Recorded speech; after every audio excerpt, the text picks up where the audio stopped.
Hello friends, நான் உங்கள் கணேஷ். நீங்கள் பார்த்துட்டு இருக்குது டேஸ்ட் வித் அண்ணாச்சி.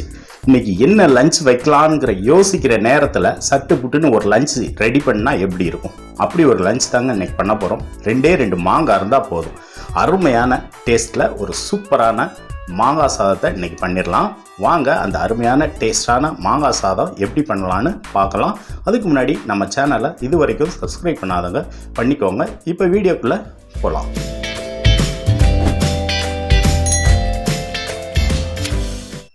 ஓகே ஃப்ரெண்ட்ஸ், நான் இன்னைக்கு இந்த ரெசிபிக்கு சின்ன மாங்காயாக 3 மாங்காய் எடுத்திருக்கேன். நல்ல புளிக்காத மாங்காய். நீங்களும் புளிக்காத மாங்காயாக எடுத்துக்கோங்க.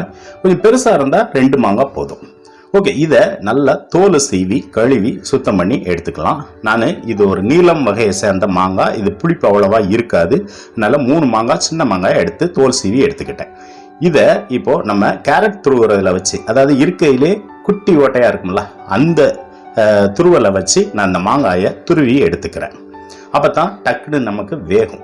இந்த பார்த்தீங்களா, இந்த மாதிரி நம்ம கொஞ்சம் சின்னதாக நல்லா துருவி எடுத்து வச்சுக்குருவோம். இது ஒரு பக்கம் இருக்கட்டும். இப்போ ஒரு கடாயை எடுத்துக்கோங்க. கடாய் சூடானதும் ஒரு 2 அல்லது 3 டேபிள் ஸ்பூன் எண்ணெய் ஊற்றிக்கோங்க. கடலெண்ணெய் நல்லெண்ணெய் எதுனாலும் ஓகே. எண்ணெய் சூடானதும் ஒரு 3/4 டீஸ்பூன் கடுகு நல்லா பொரியட்டும். கடுகு பொரிஞ்ச உடனே கொஞ்சமாக 1/4 டீஸ்பூன் சீரகம் பொரிஞ்ச உடனே ஒரு 4-5 பூண்டை இடித்து வச்சுருக்கேன்.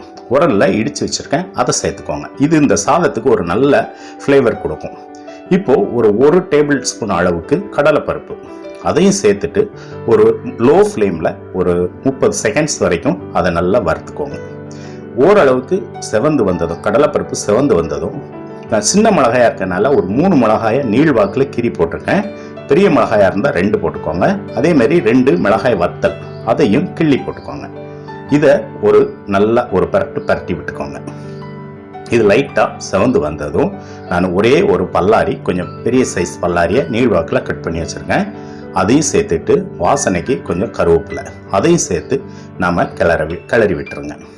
வெங்காயம் நல்லா பிரிஞ்சு ஓரளவுக்கு கண்ணாடி பதத்துக்கு வந்தால் போதும். இப்போ இந்த அளவுக்கு வந்ததுக்கப்புறம் நம்ம துருவி வச்ச மாங்காயை சேர்த்துக்கோங்க. மாங்காயை சேர்த்து விட்டு நல்லா கிளறி விடுங்க. அந்த எண்ணெயிலே ஒரு 2 நிமிஷம் வரைக்கும் மீடியம் ஃப்ளேம் வச்சு நல்லா கிளறி விடுங்க. இப்போ மாங்காய் ஓரளவுக்கு நல்லா வெந்து வந்திருக்கு. அது துருவினதுனால அது குயிக்காக வெந்துடும். அதனால் நீங்கள் லேட் பண்ண வேண்டிய அவசியம் இல்லை. இப்போ இந்த டிஷ்ஷுக்கு தேவையான உப்பு அதை சேர்த்துட்டு ஒரு 1/2 டீஸ்பூன் அளவுக்கு மஞ்சப்பொடி சேர்த்துக்கோங்க.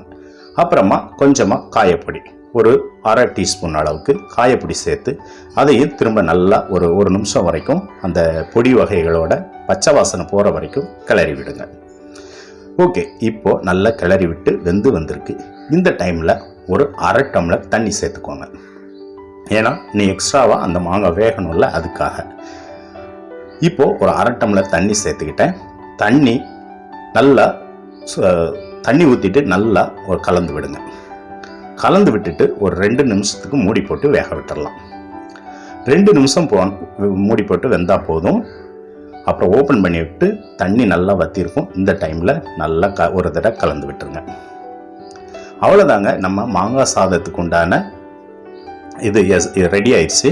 இதில் நம்ம வடித்த சாதத்தை போட்டு கிளறிக்கலாம். சாதம் ரொம்ப குழஞ்சி வேகிற மாதிரி வேக வைக்காதீங்க. கொஞ்சம் ஓரளவுக்கு ஒரு 90% பொல்லன்னு இருக்கிற மாதிரி பார்த்துக்கோங்க. வடித்த சாதத்தை இந்த மாதிரி அதோட சேர்த்து மிக்ஸ் பண்ணிக்கலாம். மாங்காய் சாதம் மிக்ஸோட சேர்த்து நல்லா கலந்து விடுங்க. ஒன்று போல் கலந்து விட்டால் போதுங்க, நம்மளுக்கு அருமையான மாங்காய் சாதம் தயாராகிரும். இது நீங்கள் சோறு வடித்து வச்சுட்டு இந்த சாதம் மிக்ஸை ரெடி பண்ணுறதுக்கு ஒரு 2-3 நிமிஷத்துலேயே முடிச்சிடலாம். அதனால் நம்ம குயிக் லஞ்ச் ரெசிபி நமக்கு தயாராகிரும். டேஸ்ட்டும் அட்டகாசமாக இருக்கும். கண்டிப்பாக நீங்கள் ஒரு முறை செஞ்சு பார்த்தீங்கன்னா வாரத்தில் ஒரு நாளாவது கண்டிப்பாக செஞ்சு பார்ப்பீங்க. இது மாங்காய் சீசனுங்கிறதுனால கண்டிப்பாக ஒரு முறை நீங்கள் செஞ்சு பாருங்கள். இந்த அருமையான மாங்காய் சாதத்தை நீங்கள் செஞ்சு பார்த்துட்டு உங்களோட கருத்துக்களை கமெண்ட்டில் சொல்லுங்கள். நான் வேறு ஒரு வீடியோவில் உங்களை சந்திக்கிறேன். ஓகே ஃப்ரெண்ட்ஸ், பாய்.